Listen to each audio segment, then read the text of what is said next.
Hey, what's up guys? So a 24-70 lens is, for most pros, the #1 go-to for a full frame setup because it's such a versatile option. You go from the wide angle of 24mm to even having a short telephoto option at the long end at 70mm. F2.8 is still very fast for a zoom lens. You can get still good low light performance on a full frame setup and get a decent shallow depth of field and nice bokeh. And the Sigma Art 24-70 F2.8 is one of the cheapest options out there for a full frame 24-70 at F2.8.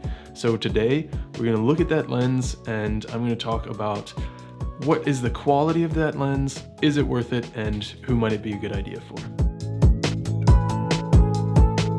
First of all, the build quality of this lens, and this lens is built like a tank.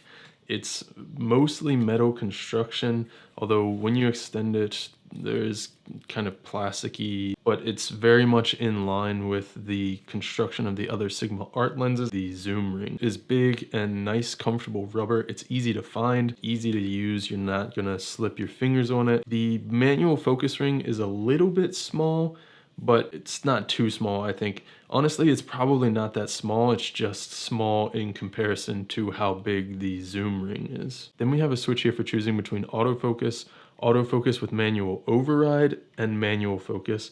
And then we also have a switch for turning the image stabilization on and off, because yes, this is an image stabilized lens.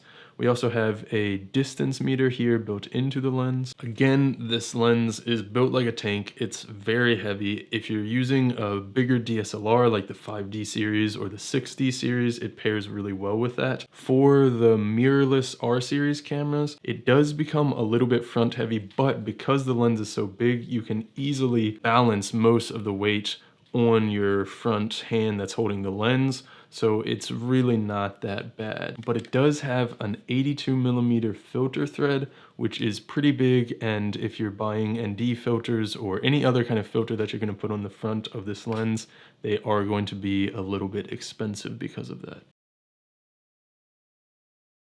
As far as photography goes, we get professional level image quality out of this lens. In my opinion, the image quality coming out of this lens is on par, or at least able to compete with the image quality coming out of even the highest level of professional 24-70 lenses.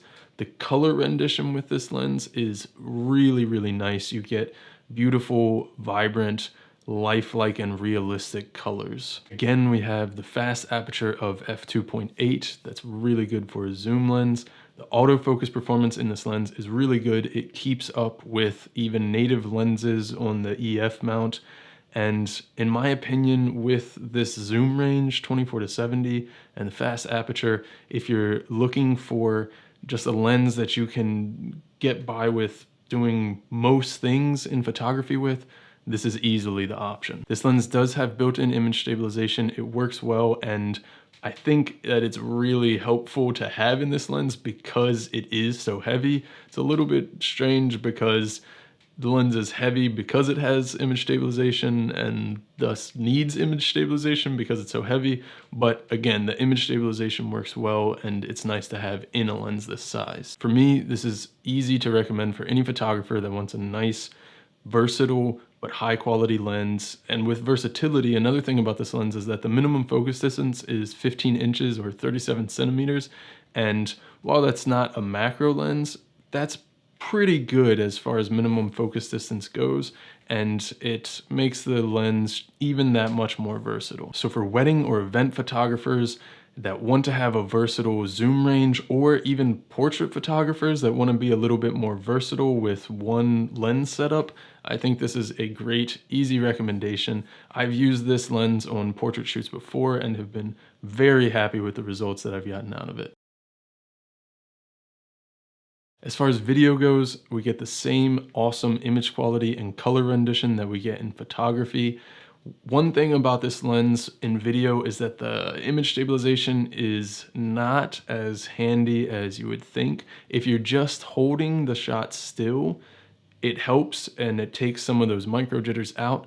But if you're panning, it can get a little jerky and almost fight against you sometimes. Again, with the versatility of this lens, you have some really useful focal lengths for filming: 24, 35, 50 millimeters.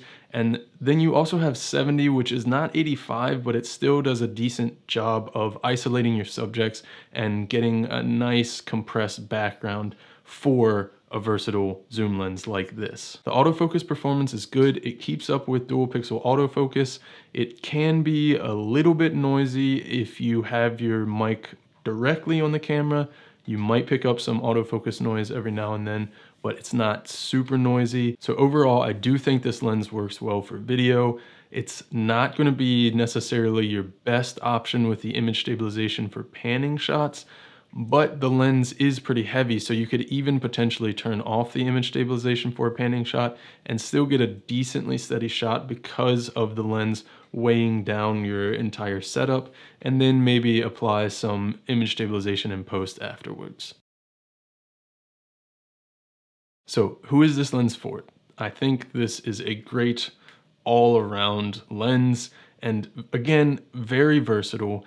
You get great image quality out of this, and for the price, it's one of the best options. Now, I'm not going to say that this lens has better image quality or even as good of image quality than the 24-70 F2.8 L EF version 2 or the current RF version of that lens, but it's also around half the price or less, depending on which one you're looking at.